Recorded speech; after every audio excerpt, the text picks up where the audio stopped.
7 golongan yang akan diberikan naungan, diberikan perlindungan, di mana tidak ada naungan kecuali naungan Allah. Di antaranya rajulun dzakarallaha khaliyan fafadat ainahu, seorang hamba Allah yang bangun di tengah malam lalu dia mengeluarkan air mata ketika mengingat Allah, maka sungguh dia akan diberikan perlindungan, diberikan pertolongan, diberikan syafaat nanti di akhirat dengan izin Allah Subhanahu wa taala.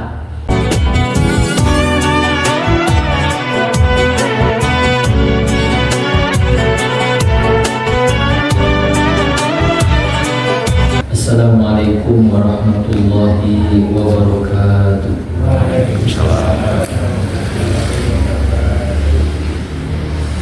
Alhamdulillahirabbil alamin. Alhamdulillahilladzi hamdan katsiran tayyiban mubarakan fihi kama yuhibbu rabbuna wa yardah. Asyhadu an la ilaha illallah wahdahu la syarika lah. Wa asyhadu anna Muhammadan 'abduhu wa rasuluhu alladzi adda al-amanah wa ballagha risalah wa nassaha al-ummah wa jahada fillah haqqa jihadihi hatta ataahu al-yaqin. Allahumma salli wa sallim wa barik ala hadzal nabiyil karim sayyidina wa maulana Muhammadin wa ala alihi wa sahbihi wa azwajihi wa dzurriyyatihi wa man tabi'ahum bi ihsanin ila yaumil qiyamah. Allahumma inna nas'aluka ilman nafi'an wa rizqan tayyiban wa 'amalan mutaqabbala.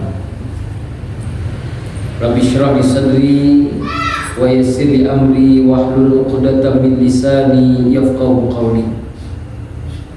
وقال الله تعالى في كتابه الكريم نعوذ بالله من الشيطان الرجيم بسم الله الرحمن الرحيم يا أيها الذين آمنوا اتقوا الله وقولوا قولا سديدا يصلح لكم أعمالكم ويغفر لكم ذنوبكم ومن يطع الله ورسوله فقد فاز فوزا عظيما. Wahai orang-orang yang beriman, bertakwalah kalian kepada Allah dan ucapkanlah perkataan yang benar. Niscaya Allah akan memperbaiki amal-amalmu dan mengampuni segala dosa-dosamu. Dan siapa saja yang taat kepada Allah dan Rasul-Nya, maka sungguh dia akan memperoleh kemenangan yang agung. Quran Surat Al-Ahzab Surat yang ke-33 ayat 70 dan ayat 71. Aku bapak-bapak ibu hadirin wal hadirat kaum muslimin sidang jamaah para tamu Allah rahimani wa rahimakumullah. Alhamdulillahirabbil alamin. Di awal pertemuan kita pada malam yang penuh dengan keberkahan ini, tentunya tiada kalimat yang pantas kita ucapkan melainkan bila sama-sama kita senantiasa memuji Allah Subhanahu wa taala.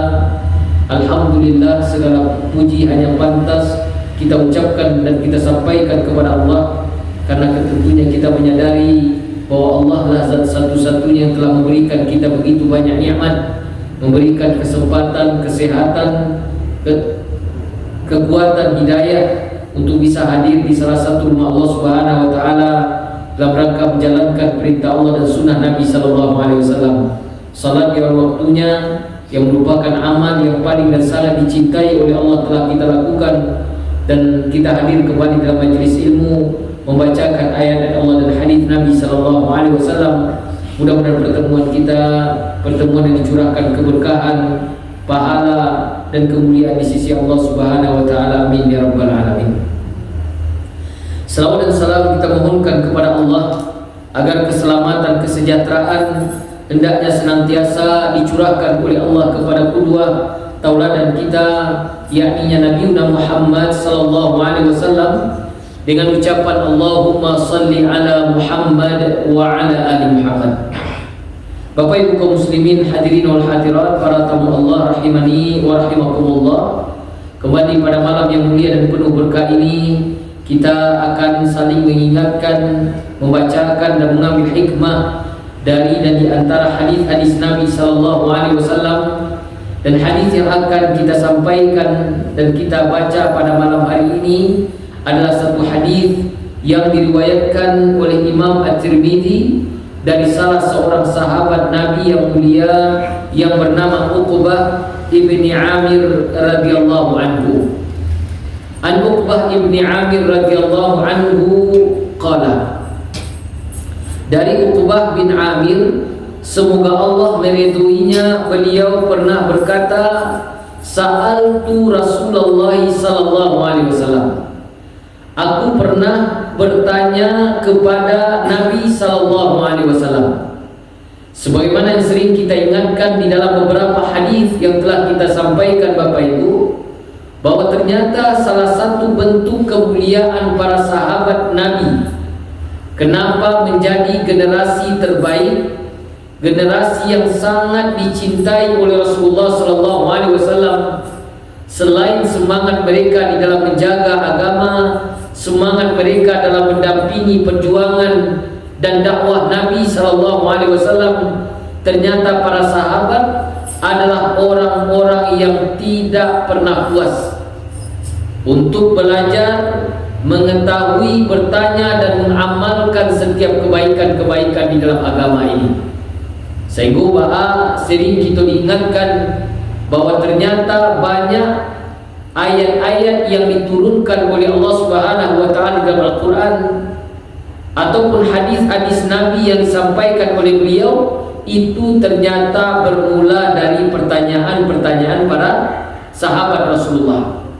Maka itu semangat yang harus kita tiru dari para sahabat, walaupun ilmunya dalam, walaupun pengetahuannya luas, walaupun terkadang bahkan sudah bisa mentafsirkan Al-Quran, sudah menghafal ratusan bahkan ribuan hadis, tetapi para sahabat tidak berhenti untuk senantiasa bertanya kepada Rasulullah. Maka contohnya seorang sahabatku Bapak Ibu, Uqbah ibni Amir. Siapa namanya? Uqbah bin Amir itu sahabat yang sangat luar biasa. Sahabat yang faqih, yang alim, ahli tafsir, penghafal hadis. Bahkan dia merupakan qarinya Nabi. Sehingga Umar bin Khattab Bapak Ibu itu seringkali dikatakan oleh Abdullah bin Umar bahwa Umar bin Khattab ayahmu itu seringkali minta agar Uqbah ibni Amir membacakan Al-Quran di hadapannya. Baru kemudian itu karena senangnya Umar ibni Khattab mendengarkan bacaan dari Uqbah bin Amir, kalaulah dia membaca Al-Quran, fayabki Umar, maka sungguh Umar bin Khattab itu akan menangis sejadi-jadinya sampai membasahi jenggotnya karena begitu hebatnya bacaan dari Uqbah ibni Amir radhiyallahu anhu. Tapi dalam hadis ini beliau berkata, sa'altu Rasulullah, ambo bertanya kepada Nabi sallallahu alaihi wasallam, pertanyaan Uqbah Bapak Ibu, ya Rasulullah, man najah? Wahai Nabi, tolong ajarkan, sampaikan, ingatkan kepadaku jalan terbaik untuk mendapatkan najah. Najah dalam bahasa Arab itu artinya selamat. Artinya selamat. Maka di dalam doa yang sering Bapak Ibu bacakan, yang semuanya dan mudah-mudahan kita hafal, doa yang diajarkan, Allahumma inni as'aluka salamatan fid din wa afiyatan fil jasad wa ziyadatan fil ilmi wa barakatan fi rizqi wa taubatan qabla al maut wa rahmatan indal maut wa maghfiratan ba'dal maut. Allahumma hawwin alaina fi sakaratil maut wan najata minan nari wal afwa indal hisab. Lain tahu artinya tu Bapak Ibu. Allahumma inni as'aluka salamatan fid din. Wahai ya Allah, sesungguhnya aku meminta kepadamu, berikanlah aku salamatan fid din, keselamatan dalam urusan agama. Salamai idui awak, salamai kita di dunia akhirat dengan menjalankan perintah agama.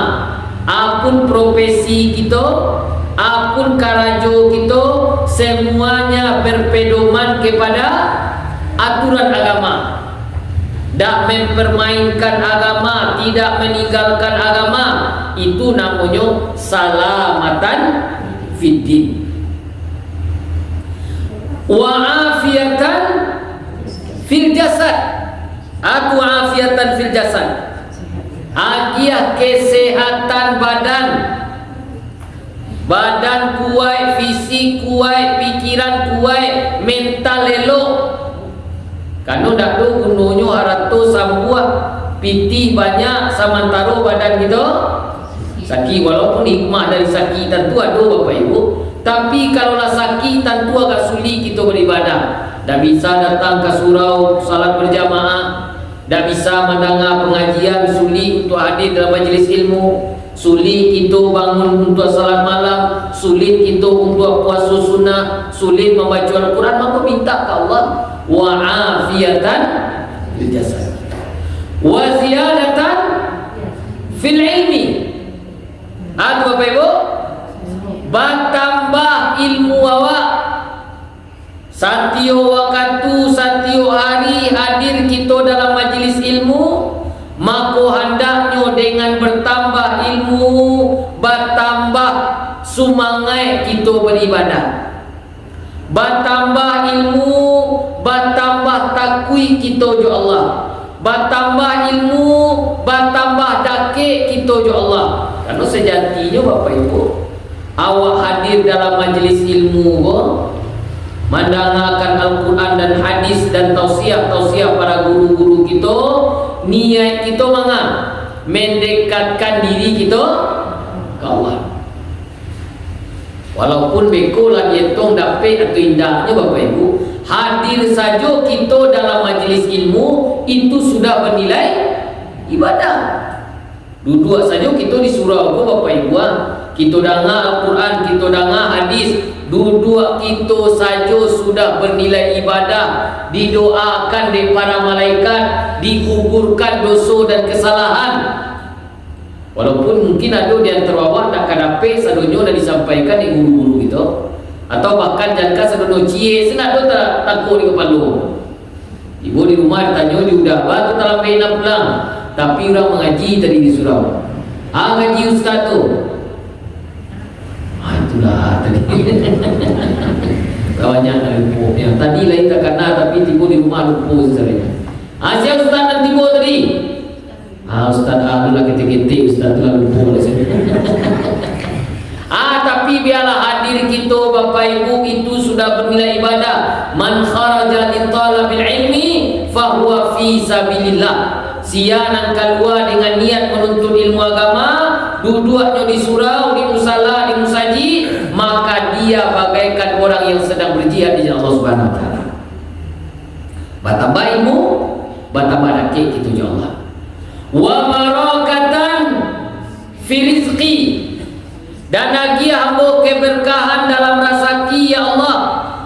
Maknanya berkah rezeki, bertambah nikmat itu kawa, bertambah dakik itu ya Allah. Tu berkah namanya tu Bapak Ibu. Jadi kalau kamu cari rezeki kita berkah atau indah, lai ko rezeki nanti ada Allah menjadikan kita dakik ya Allah. Bertambah umur, bertambah rajin beribadah, itu berkah umur. Bertambah kadai cie jadi dua jadi tiga, bertambah rajin salat berjamaah, berkah.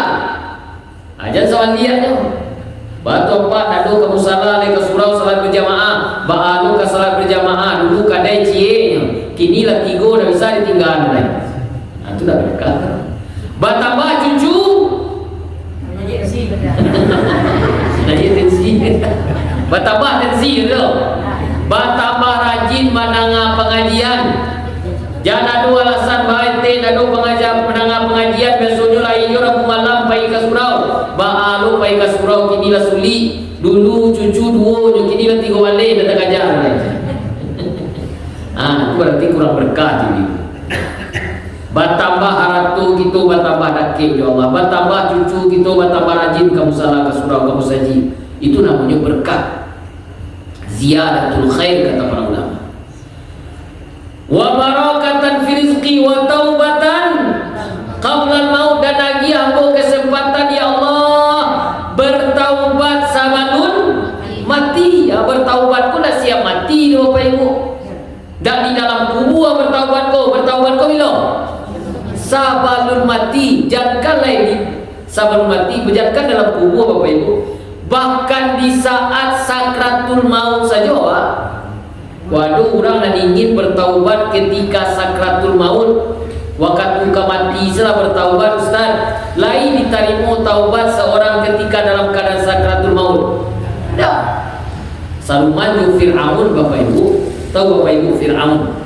Di mana? Namun itu dalam Al-Quran diceritakan oleh Allah ketika dia hampir terbenam di Laut Merah itu, lah tiba ayat tu dilihat, lah hampir berpisah roh jo jasadnya. Di saat itulah Fir'aun bertaubat. Jadi ternyata Fir'aun kok pernah bertaubat kok. Tapi sayangnya bertaubat Fir'aun ketika dia hampir mati, hampir terbenam. Qala amantu bi rabbil alamin. Hari ini ambo beriman kepada Tuhan semesta alam. Dalam ayat lain wa ana minal muslimin kata Fir'aun. Hari ini ambo termasuk orang-orang yang berserah diri kepada Allah. Dah ada cerita ketika seorang dalam keadaan sakratul maut, maka pintu taubat sudah ditutup oleh Allah Subhanahu wa taala. Jadi taubatku bila sebelum mati. Wa rahmatan indal maut, dan lagi hamba kasih sayang ketika mati kita dalam keadaan husnul khatimah. Wa maghfiratan ba'dal maut, dan lagi hamba ampunan setelah mati ya Allah. Allahumma hawin alaina fi sakaratil maut, ya Allah mudahkanlah sakratul maut kami, wan najata minan nar, dan selamatkan kami dari siksaan api neraka, wal afwa indal hisab, dan berikanlah ampunan ketika amal kebaikan dan keburukan kita diminta pertanggungjawaban, dihisab oleh Allah Subhanahu wa taala. Ada apa doa aku Bapak Ibu? Mudah-mudahan bisa kita hafalkan, karena di dalamnya memiliki keutamaan, memiliki fadilah yang sangat luar biasa, yang ketika dikabulkan oleh Allah Subhanahu wa taala itulah inti kebahagiaan kita dunia dan akhirat. Maka ditanyakan oleh Uqbah, ya Rasulullah, man najah, jalan terbaik untuk mendapatkan keselamatan. Maka di dalam hadis ini Bapak Ibu, Rasulullah sallallahu alaihi wasallam memberikan pelajaran, memberikan jawaban kepada Uqbah dengan 3 jawaban. Jawaban yang disampaikan, yang pertama kata Nabi, kalau engkau ingin selamat wahai Uqbah, amsik alaika lisanaka. Nan pertama sekali, jago lisan engkau, jago lidah, jago ucapan, pagunakan untuk nan elok. Karena Bapak Ibu, sejatinya lisan diciptakan oleh Allah Subhanahu wa taala, itu tujuan lisan itu adalah untuk beribadah. Jadi Allah agia kita lisan, Allah agia kita lidah, Allah agia kita kemampuan untuk bisa berbicara. Hakikat diciptakan lisan itu sebenarnya adalah untuk beribadah. Maka dalam ayat Allah seringkali melarang kita mempergunakan lisan untuk nan buat. Kata Allah dalam Al-Quran, ya La yaskhar qaumun min qaumin. Wahai orang-orang yang beriman, dak kuliah kalian saling mengolok-olok, saling mencela, saling menjatuhkan dengan lisan-lisan kalian, karena sejatinya lisan diciptakan dak untuk itu doh. Wala yakhtab ba'dukum ba'da. Dak kuliah kalian saling mengujiang, membuka aib, madu domba. Kenapa? Karena lisan bukan diciptakan untuk keburukan, tetapi lisan kita diciptakan untuk beribadah.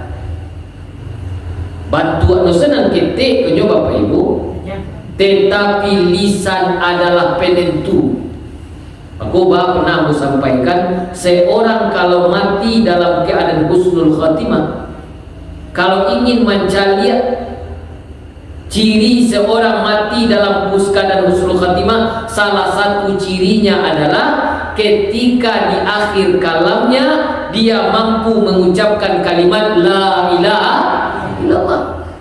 Jadi kalau kamu cari suami awak, istri gitu, orang gaib itu, anak gitu, lainnya mati husnul khatimah, coba Bapak Ibu cari ketika kamu meninggal tu, lain mampu dia mengucapkan kalimat tauhid la ilaha illallah. Karena kata Nabi, man kana akhir kalamihi la ilaha illallah dakhala jannah.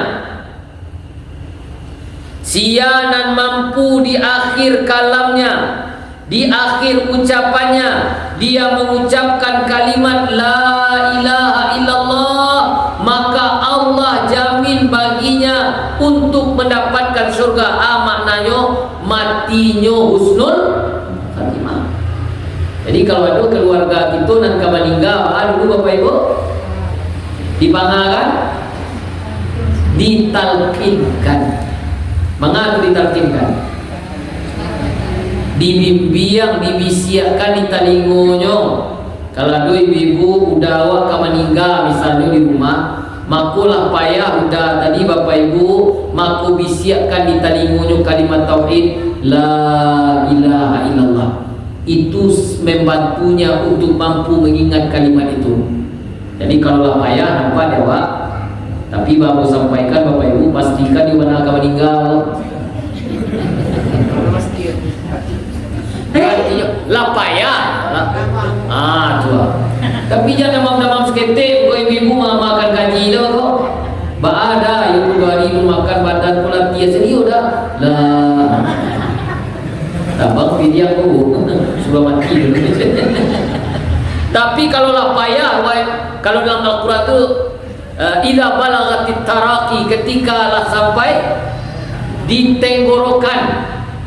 Kalau lampiang bapisah nyawa coba dalam sulitnya rasulnya Bapak Ibu, lah cie-cie angonya kalau pisah akan ditarik oleh para malaikat. Aku bimbing lah la ilaha illallah, la ilaha illallah.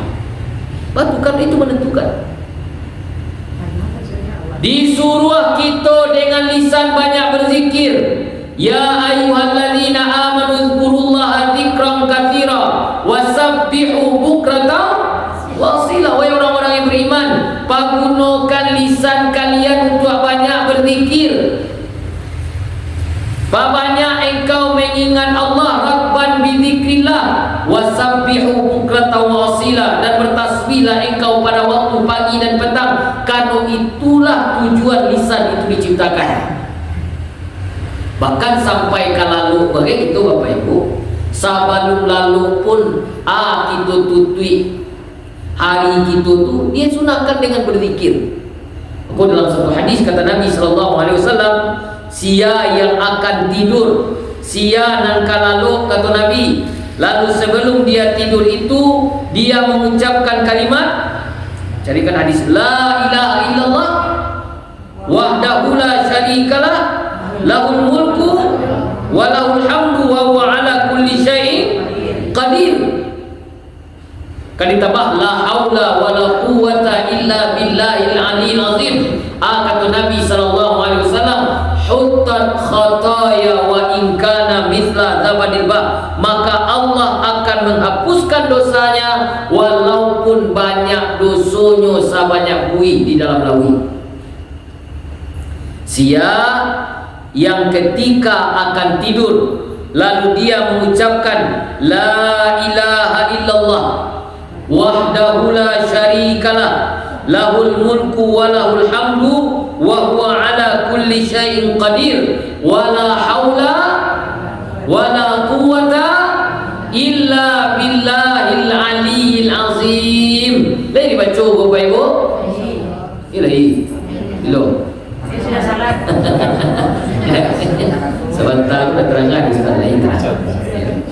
Kalau dalam hadis ini man qala ina ya'wi ila firasihi, siapa yang akan berbaring di tempat tidurnya kemudian dia mengucapkan la ilaha illallah wahdahu la syarikalah lahul mulku wa lahul hamdu wa huwa ala kulli syai'in qadir wa la haula wa la quwwata illa billahil aliyyil azim, ghafarallahu dzunubahu aw khatayahu, Allah akan mengampunkan dosanya, Allah akan menghapuskan segala kesalahan-kesalahannya, wa in kana mithla zabadil bah, walaupun dosonya sebanyak buih di dalam lawi.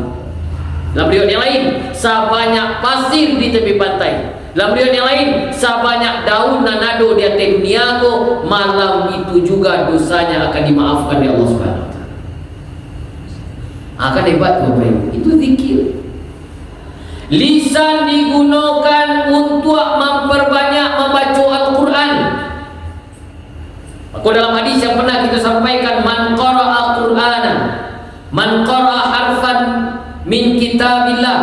Dalam hadis Imam At-Tirmidzi dari Abdullah bin Mas'ud, siapa membaca satu huruf dalam Al-Quran, falahu bihi hasanatun, Allah berikan baginya kebaikan, wal hasanatu bi asyri amsalihha, dan kebaikan itu dilipat gandakan menjadi 10. Wala aqulu alif lam mim harfun, aku tidak katakan kata Rasulullah alif lam mim itu satu huruf, walakin alifun harfun, alif cielo hurufnya, wa lamun harfun, lam cielo hurufnya, wa mimun harfun, dan mim pun cie hurufnya. Bayangkan Bapak Ibu, alif lam mim saja itu sudah menjadikan kebaikan dicatatkan oleh malaikat, bahkan sampai 30 kebaikan dengan alif lam mim saja.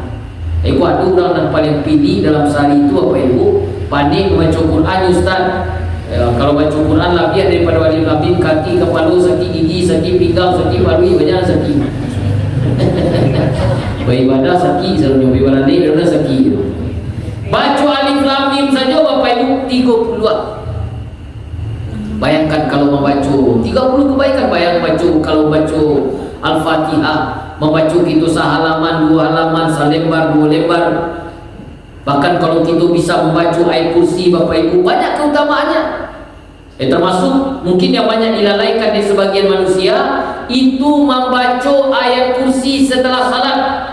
Bapak Ibu lagi membaca ayat kursi setelah salat. Yulai. Kata Nabi dalam satu hadis, wah ingatkan hadis mulia, man qara'a ayat kursi fi duburi kulli salati maktubah, sianan membaca ayat kursi di penghujung salatnya. Dia selesai salat, selesai beristighfar dan lain sebagainya, baca Allahumma antas salam, lalu dia membaca ayat kursi. Kata Nabi sallallahu alaihi wasallam, lam yamna'hu min dukhulil jannah illa ayyamut, tidak ada yang membatasi dirinya untuk memasuki syurga Allah kecuali adalah kematiannya. Maknanya Bapak Ibu, mati ya Pak, orang rutin setelah salatnya membaca ayat kursi. Kali apa ada ayat kursi? Baca ayat kursi setelah salat itu banyak dilupakan, banyak dilalaikan dan ditinggalkan di sebagian orang Bapak Ibu. Selesai salam kasuh ke kida, ajulah timbul di pintu surau ta'ala di kajian pula. Baca ayat kursi dulu. Allahu la ilaha illa huwal hayyul qayyum la ta'khudhuhu sinatun wa la nawm. Baca sampai habis, maka kata Nabi sallallahu alaihi wasallam, maka Allah akan jamin dia untuk memasuki surga Allah tidak ada yang membatasi dirinya dengan surga itu kecuali adalah kematian. Matinya maka Allah catatkan langsung tampainya nanti di saruku Allah Subhanahu wa taala. Hebat Bapak. Lisan digunakan untuk beristighfar, banyak istighfar. Tuba liman wajada fi sahifat istighfaran katsiran. Beruntunglah kata Nabi orang-orang yang nanti di akhirat ketika dia buka catatan amalnya ketika diberikan oleh Allah, lalu dia dapatkan di dalam catatan amal itu banyak pahala istighfar. Dulu dia di dunia sedang bodoh astagfirullah, sedang dikadai astagfirullah, sedang bonda astagfirullah, kapulang dari surau astagfirullah, kapai ke surau astagfirullah, memasak di dapur astagfirullah. Kapan itu apa ibu? Kadang sengaja ataupun tidak, sadar ataupun tidak, dari lisan kita lah biasa saja apa ibu. Kedua, aku mencari adik ibu kedua astagfirullah. Kau itu kata gaya astagfirullah. Gak sakit pinggang saya, astagfirullah. Ya, kau pulang dari surau diajak kawan mata, ente lah pulang lagi saya tu nampak. Ya bertakanya di pintunya, astagfirullahaladzim. Jadi pengujian ni pulang mengaji ni, baca astagfirullah. Apa banyak? Kalau itu adalah kebaikan, akan dicatatkan kebaikan-kebaikan itu nanti di akhirat. Karena sahabat lihatnya lisan akan sangat berbahaya. Lisan akan menjadi mimpi buruk. Lisan akan menjadi sesuatu yang kama masukkan kita dalam kehinaan di dunia, dijauhkan dari manusia, dihilangkan keberkahan hidup kita, disulitkan perjalanan urusan-urusan kita di dunia. Bara banyak orang mati di akhir kehidupannya tidak mampu mengucapkan kalimat tauhid, tapi malah kalimat-kalimat yang kotor keluar dari lisannya. Ada orang ke mati Bapak Ibu, seorang anak datang ke Ustaz, orang gaya ambu apa ambu tu Ustaz lah kami bisiakan kalimat tauhid kata lingonya, tapi hanya lakukan baca ruit muka ya Bapak Ibu. Kalau memang itu dulu dia dunia karajonya, balik calonnya tu Ustaz sampai mati tak mampu mengucapkan kalimat la ilaha illallah kecuali wana cari-cari terangkan kami doa kepada Allah. Mudah-mudahan diampuni dosanya. Awak kita dah tahu apa yang bukan itulah kebiasaan lisannya. Nah dibimbing oleh orang sebalik tak bisa. Baapun orang kamu bisiakan kata lingo, kalau lisan kita tak biasa dengan kalimat itu ibu, tak bisa.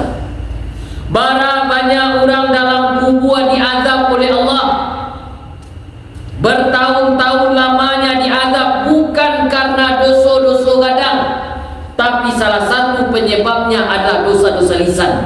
Ketika dalam hadis Imam Al-Bukhari yang sering diingatkan di guru-guru awak, Nabi ketika berjalan di dua kuburan, lalu mendengar ada orang yang sedang diazab dalam kubur. Lalu Nabi katakan, innahuma la yu'adzaban, orang yang ada dalam kubur aku sedang diazab ya Allah. Wala yu'adzabani fi kabir, mereka diazab bukan karena dosa-dosa gadang. Tuhan ya Rasulullah, nanti ko diazab kalau dulu dia di dunia la yastatiru min baulihi, cie dosa nanyo lakukan tidak sempat bertaubat, dulu dia di dunia tidak beristinja. Mengaku Pak Ibu? Dah baca bu, nak nyoba suah, nak bersuci. Berapa banyak orang melakukan itu? Nyuanggap remeh, nyuanggap gampang, tapi itulah penyebab dia diazab. Lalu yang kedua, Nabi ko diazab kata Rasulullah karena dulu dia di dunia yamshi bin namimah. Mengatu suko madu domba orang, suko menggunjing orang, suko memfitnah orang, suko membukakan aib orang di dalam kubur. Dulu ketika sebelumnya meninggal tak sempat bertaubat, maka itulah salah satu penyebab dia diazab dalam kuburnya karena keburukan-keburukan lisannya. Di akhirat, ya Rasulullah, inna lamukhaduna bima natakallamu bihi. Apa kata Muhammad ya Rasulullah? Apakah kita akan diazab oleh Allah nanti di akhirat hanya karena dosa-dosa lisan saja? Dek kalau lisan salah Nabi dek kano lisan memburukan orang senabi, dek kano lisan baduto senabi, ka masuk neraka itu.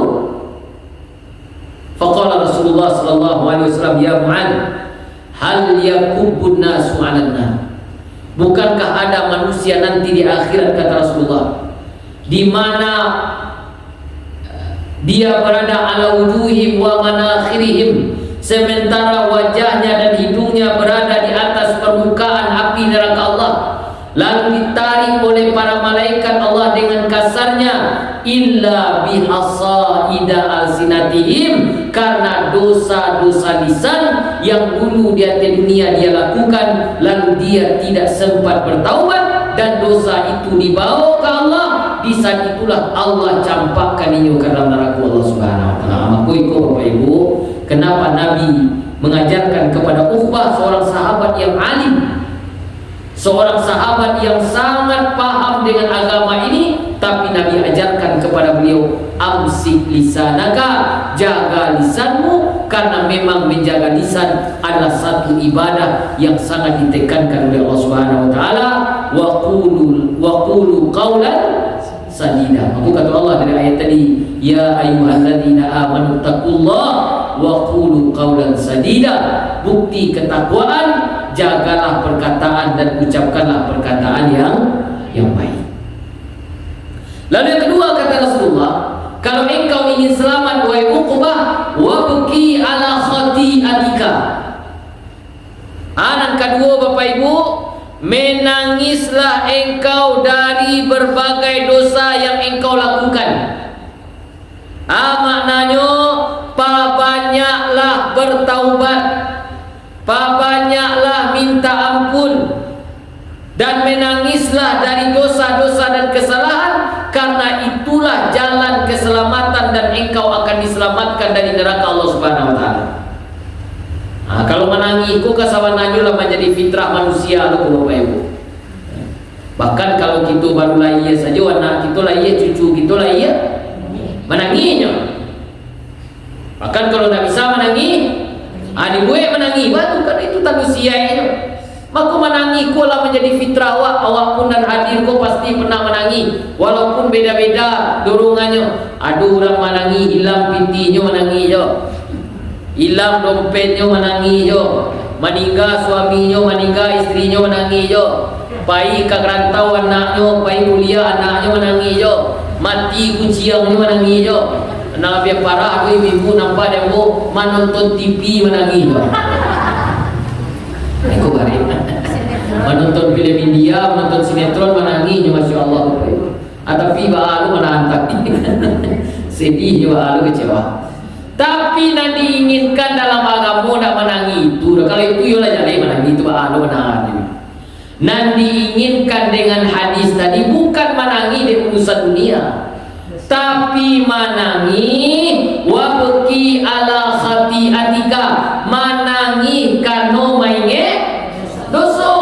Jago tengah malam, salat tahajud, salat witir, berdoa, beristighfar, bertaubat, minta ampun dari setiap dosa dan kesalahan itu, sampai titik ayam mata kita minta ampun ke Allah. Jadi menangis dah urusan dunia saja, menangis ke Bapak Ibu. Dengan urusan akhirat harusnya lebih takui awak. La ainani la tamassuhuman nar, kata Rasulullah, dua mata nan indah akan disentuh oleh api neraka nanti di akhirat. Kalau ada mata ku pernah ada dalam diri kita Bapak Ibu, maka berbahagialah, tidak akan disentuh oleh api neraka. Ustaz, yang pertama kata Rasulullah, ainun bakat min khasyatillah. Mata nan dulu pernah di atas dunia bertaubat minta ampun, lalu keluar ia mata didorong rasa takutnya ke Allah. Jadi kau dapat memang Bapak Ibu minimal sekali semua duit, minimal lah. Tapi kau dapat tentu acuk sering-sering rancang mana. Minimal sekali semua ibu yo pernah lagi tu menangis bertaubat minta ampun ke Allah Subhanahu wa taala. Karena itu jalan keselamatan gitu. Tidak akan disentuh oleh api neraka Allah. Dua mata yang sudah dijamin oleh Nabi. Kalau mato nak disentuh api neraka, badan luar tentu nak disentuh dulu Bapak Ibu. Mato sen Ustaz badan Ustaz sama tu ya. Mato nak disentuh artinya badan nak naik dulu, itulah maksud. Mato nanti nan pernah menangis. Lalu yang kedua, ainun batan tuhrasu fi sabilillah. Mato nan dulu batanggal, mato nan dulu bagadang, indah amuah lalu, bukan dari urusan dunia, bukan dari karena mauta, bukan dari karena dilapau, bukan dari karena menonton bola. Amu acuk je batanggal Ustaz, amu matu ko lalu dong. Batu yo anda bisa, bukan itu. Nah, dimaksud dengan bagadang dalam hadis itu adalah memikirkan agama Allah. Tak bisa buat lalu doh. Tak bisa kita istirahat doh, tapi mana dek karena memikirkan agama Allah. Ba'a agama Allah tu terjaga, ba'a surah wa rami, ba'a pengajian wa jalan, ba'a pendidikan agama anak-anak wa terlaksanakan. Itu memikirkan agama Allah Subhanahu wa taala. Maka Allah berjanji mata itu pun tidak akan disentuh api neraka nanti di akhirat. Bahkan dalam hadis yang lain, sab'atun yuzilluhumullah fi yawma la zilla illa zillu, dari 7 golongan yang tidak akan disentuh api neraka nanti di akhirat. 7 golongan yang akan diberikan naungan, diberikan perlindungan, di mana tidak ada naungan kecuali naungan Allah. Di antaranya rajulun dzakarallaha khaliyan fafadat ainahu, seorang hamba Allah yang bangun di tengah malam lalu dia mengeluarkan air mata ketika mengingat Allah, maka sungguh dia akan diberikan perlindungan, diberikan pertolongan, diberikan syafaat nanti di akhirat dengan izin Allah Subhanahu wa taala. Dan yang ketiga, yang terakhir, kata Rasulullah, kalau engkau ingin selamat wahai Uqbah, wal yasaka baituka. Maknanya Bapak Ibu, engkau luaskanlah rumahmu. Maknanya engkau jadikan rumah engkau tempat untuk beribadah. Salat sunnah kita laksanakan mungkin bisa di rumah-rumah kita. Kita ajak keluarga kita untuk senantiasa membaca ayat dari Allah Subhanahu wa taala. Isi rumah kita dengan nilai-nilai agama, suruh anak dan keluarga kita untuk beribadah, larang mereka dari segala kelalaian dan kemaksiatan kepada Allah, karena keluarga juga merupakan tanggungjawab yang akan diminta pertanggungjawaban nanti di sisi Allah Subhanahu wa taala. Dan inilah yang menjadi tugas semua ya Uqbah. Kalau engkau jago keluarga engkau dari segala kemaksiatan, engkau ajak mereka beribadah kepada Allah, maka engkau juga akan diselamatkan oleh Allah Subhanahu wa taala. Maka Bapak Ibu, ikutlah jalan keselamatan yang diajarkan Nabi kepada seorang sahabat yang sangat mulia yang bernama Uqbah ibni Amir. Jalan yang tentunya pun menjadi pelajaran dan menjadi amal yang kita pakaikan dalam kehidupan kita. Dan pertama, jago lisan, menggunakan untuk meneluk, berzikir, beristighfar, membaca Al-Quran. Lalu yang kedua, sisihkan waktu kita menangis bertaubat kepada Allah. Lalu yang ketiga, jadikan keluarga kita menjadi keluarga-keluarga yang tunduk dan patuh kepada aturan Allah Subhanahu wa taala. Mudah-mudahan dengan itu Allah akan menyelamatkan kita, menyelamatkan keluarga kita, menyelamatkan saudara-saudara kita dari segala keburukan-keburukan baik di dunia, apakah lagi nanti keburukan nanti di akhirat. Dan mudah-mudahan dengan izin Allah, Allah akan pertemukan dan kumpulkan kita seluruhnya di syurga Allah Subhanahu wa taala.